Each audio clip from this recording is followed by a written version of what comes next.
그러다 침대에 누워있는 한 남자를 보았는데 이상하다 생각했죠. 가까이 가보니 바로 저였어요. 하지만 그건 제가 아니었죠.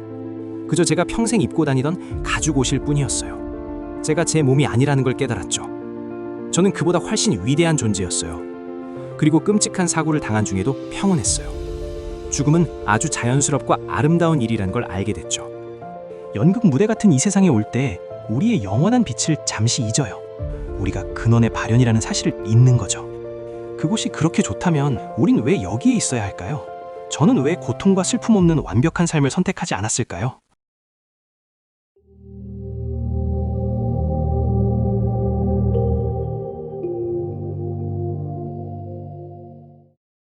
안녕하세요. 저는 제프 올슨이에요.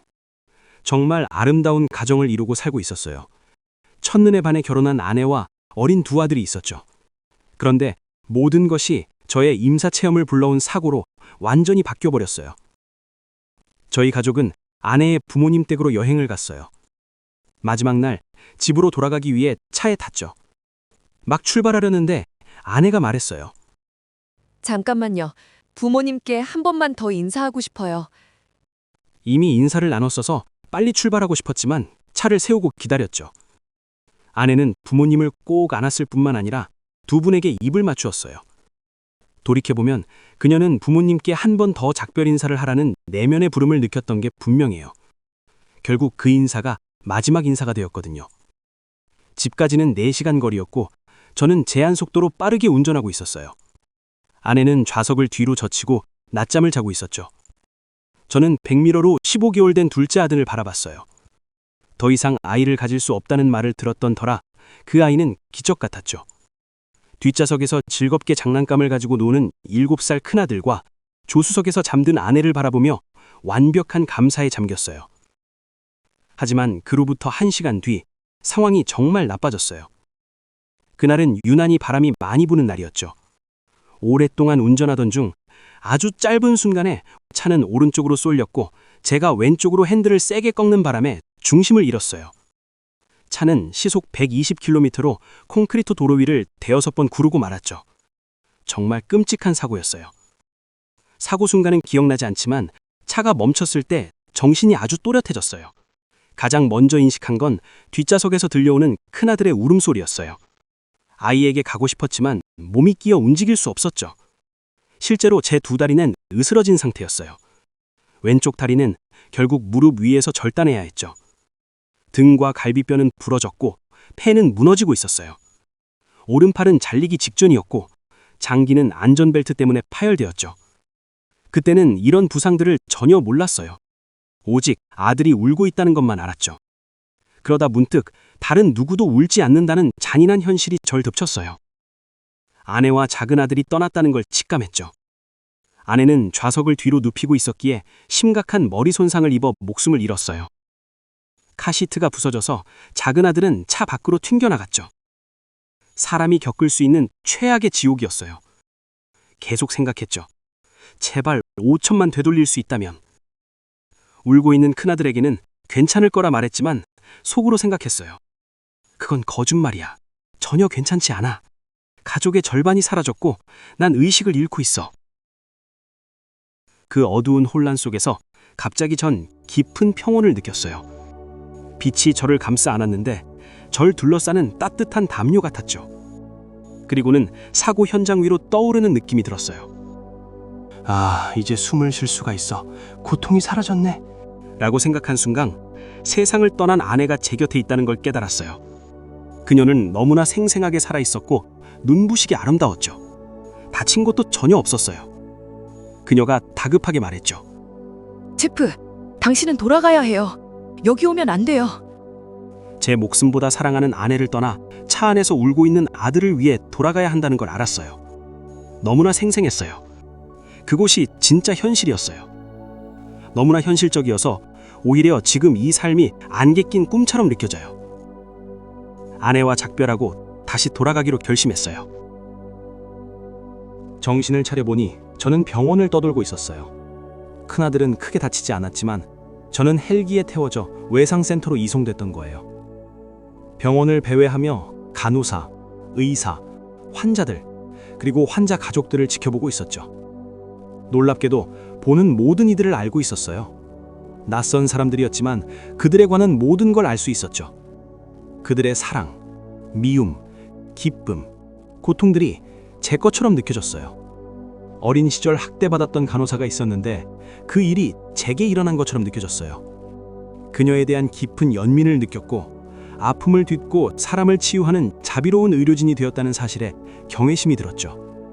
전 모든 사람과 강렬하게 연결되어 있었고 모두를 사랑하고 있었어요. 그들이 누구인지 무엇을 했는지는 중요하지 않았죠. 그저 위대한 영혼들로 보였어요. 부정할 수 없는 하나됨과 연결이 있었죠. 그러다 침대에 누워있는 한 남자를 보았는데 아무 감정도 느껴지지 않아서 이상하다 생각했죠. 가까이 가보니 바로 저였어요. 하지만 그건 제가 아니었죠. 그저 제가 평생 입고 다니던 가죽 옷일 뿐이었어요. 제가 제 몸이 아니라는 걸 깨달았죠. 저는 그보다 훨씬 위대한 존재였어요. 그리고 끔찍한 사고를 당한 중에도 평온했어요. 죽음은 아주 자연스럽고 아름다운 일이라는 걸 알게 됐죠. 하지만 그 몸으로 다시 돌아가 아들을 위해 살아야 한다는 것도 알았어요.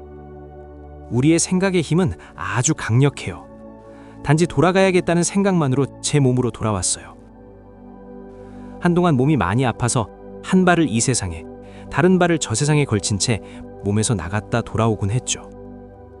침대에 누워있는 저를 병실 천장에서 지켜보기도 했어요. 퇴원할 무렵 가장 뜻깊은 경험을 했어요. 잠들어 있던 중 사고 때와 똑같은 빛이 저를 감싸 안았죠. 몸이 떠오르더니 정말 믿을 수 없이 아름다운 곳에 도착했어요. 너무나 생생하고 물리적이었죠. 저는 달리고 있었어요. 땅에서 올라오는 에너지가 발밑에서 느껴졌고 종아리와 허벅지 근육의 움직임을 느끼며 즐겁게 달리고 있었어요. 이런 생각이 들었죠. 집에 오니 정말 좋다. 저는 집에 와 있었어요. 누구는 그곳을 천국이나 사후세계라고 부르지만 저에게는 그냥 집이었어요. 너무나 익숙하고 따뜻하게 맞아주는 곳이었죠. 정말 행복했지만 여기에 계속 머물 수 없다는 걸 직감적으로 알았어요. 왼쪽에 복도가 있었는데 그곳에 가야 한다는 느낌이 들었죠. 그곳엔 작은 아들이 쓰던 것과 비슷한 침대가 있었고 안에는 그 아이가 평온하게 자고 있었어요. 아이를 품에 껴안았어요. 그곳의 아들은 너무나 완벽한 모습이었어요. 그를 생생하게 느낄 수 있었죠. 몸의 온기, 제 목에 닿는 숨결, 머리카락 냄새까지도요. 아이가 괜찮다는 걸 알고 눈물을 흘리기 시작했어요. 그때 뒤에서 거대하고 지혜로운 강력한 존재가 느껴졌어요. 덜컥 겁이 났죠. 신 앞에 있다는 걸 알았거든요. 흐느끼고 있을 때 사랑 가득한 팔이 우리를 감싸 안았어요. 신이 절 판단하고 있고 전 실패했다는 모든 오해가 순수한 조건 없는 사랑 속에서 사라졌어요. 제가 느낀 사랑은 말로 다 표현할 수 없어요. 그 팔에 안겨있는 동안 아들과 저는 신성한 창조주와 하나가 되었죠. 그리고 부모님의 이혼과 어릴 적 커졌던 불안함을 포함한 제 인생 전체를 돌아보게 되었어요. 그 일들의 실수의 결과라고 생각했는데 이런 메시지가 전해졌죠. 실수란 없단다. 모든 것은 완벽한 질서 안에 있어. 모든 일에는 이유가 있었고 저는 매 순간 배우고 있었다고요. 제가 이 삶에서 겪고자 했던 경험들을 할 수 있도록 모든 일이 완벽한 방식으로 제 삶에 나타났다는 걸 보았죠. 제가 그 모든 걸 창조했다는 걸 깨달았어요. 진정한 나 자신이 누구인지 깨닫기 위해 이런 경험을 하고 싶었던 거예요. 내가 아닌 것을 경험함으로써 내가 진정 누구인지 알 수 있으니까요. 전에는 신이 힘든 일들을 겪게 하고 제가 어떻게 대처하는지 시험하는 것이라 생각했죠. 하지만 깨달았어요. 저 자신을 위해 스스로 선택했고 온 우주가 저를 지지하고 있다는 걸요. 심지어 아내와 아들도 제가 여기서 배워야 할 것을 배울 수 있도록 떠나준 것이었어요. 선택에 대해서도 배웠어요. 가족을 잃은 것에 신을 원망하며 인생이 불공평하다고 느끼며 평생 살 수 있었어요. 그것도 괜찮다고 했죠. 하지만 제 의지를 행사할 수 있는 또 다른 선택이 있었어요. 아들을 다시 신에게, 우주에게 보내주는 제 의지가 담긴 선택이었죠. 저는 그 사랑과 평화 속에서 아이에게 입을 맞추고 그를 놓아줄 수 있었어요. 그리고 병원 침대에서 눈을 떴어요. 이제는 완전히 다른 관점을 갖게 되었죠. 모든 것은 선택이고 신성한 질서 안에 있다는 걸 알았어요. 이 경험들은 저를 바꿔놨지만 이후의 삶이 모두 괜찮았던 건 아니에요. 가족들과 다리 한쪽을 잃고 상실감에 10년 동안 망가진 채로 살았거든요. 퇴원 후 남은 아들에게 돌아가는 것도 힘들었죠. 아들이 어떻게 감당할지 걱정됐어요. 집에 돌아간 날 제 형제들이 절 차에서 내려 휠체어에 앉혀주었어요. 그때 아들이 집에서 뛰어나와 제 무릎 위로 올라왔죠. 아이가 저를 껴안았을 때 큰 깨달음을 얻었어요. 이곳에서 휠체어에 앉아 살아남은 아들을 껴안는 게 저 세상에서 작은 아들을 안고 있던 건 못지않게 신성하다는 걸요. 그 순간 천국은 바로 여기 있었어요. 그곳이 그렇게 좋다면 우린 왜 여기에 있어야 할까요? 전 스스로 목숨을 끊으려 고민하거나 가족을 그렇게 잃은 분들을 많이 만났어요. 저 역시 떠나고 싶었던 순간들이 있었죠. 저는 왜 고통과 슬픔 없는 완벽한 삶을 선택하지 않았을까요? 전 삶이 커다란 게임이라고 생각해요. 모든 게 비치고 아름답고 평화롭기만 하다면 우리가 원하는 경험을 할 수 없거든요. 그 반대의 것을 겪고 싶었던 것 같아요. 어떻게 슬픔 없이 기쁨을 알고 어둠 없이 빛을 알고 병 없이 건강을 알 수 있을까요? 우리가 아닌 것을 경험으로써 우리가 진짜 누구인지 알 수 있게 돼요. 우리는 이 역동적인 삶을 통해 영혼을 확장하고 있는 신성한 빛의 존재들이에요. 연극 무대 같은 이 세상에 올 때 우리의 영원한 빛을 잠시 잊어요. 우리가 근원의 발현이라는 사실을 잊는 거죠. 학창시절 미식축구를 할 때 팀원들은 칠판에 완벽한 작전을 그렸어요. 하지만 직접 잔디에 나가 상대방과 부딪히기 전까지는 어떻게 될지 알 수 없었죠. 인생도 같아요. 우리는 경험을 통해 배워요. 아무리 말로 떠들고 이론을 세울 수 있지만 직접 경험해보기 전까지는 그 교훈을 진정으로 알 수 없죠. 경험은 가장 훌륭한 선생이에요. 만약 우리 영혼이 영원하고 육체 밖의 상태에서는 아무 고통도 없다면 이 삶이야말로 영혼의 근육을 키워주고 영혼의 힘과 인격을 불어넣어주는 과정인 거예요. 저를 힘들고 화나게 하는 사람과 상황들조차도 제 영혼을 확장시켜주는 선물이었어요. 슬픔을 포함한 모든 것을 겪어보기 위해 이 땅에 오기로 선택한 거죠. 슬픔은 어쩌면 세상에서 존재하는 가장 숭고한 형태의 사랑일 거예요. 우리는 사랑하기 때문에 슬퍼해요. 크게 사랑할수록 그만큼 큰 슬픔을 겪죠. 사회의 많은 이들이 하루하루를 버티며 살아요. 어떻게 월세를 내고 먹을 걸 마련하지를 고민하다 보니 어떻게 남을 도울까, 어떻게 세상을 개선할까를 생각할 시간과 에너지가 부족하죠. 저에게 그 해답은 하루에 단 10분이라도 고요히 앉아 다시 연결되는 시간을 갖는 거예요. 진정한 내가 누구인지 그 연결을 늘 기억하는 거죠. 우리는 돈, 음식, 시간, 사랑 등이 부족하다는 두려움 속에 살아요. 모든 게 신성한 질서 안에 있다는 걸 기억하고 부족하다는 두려움을 내려놓으면 우린 충분하다는 걸 깨달을 수 있어요. 달이 하나로 절뚝거리며 살아가지만 그저 저라는 존재만으로 충분하다는 걸 깨달았어요.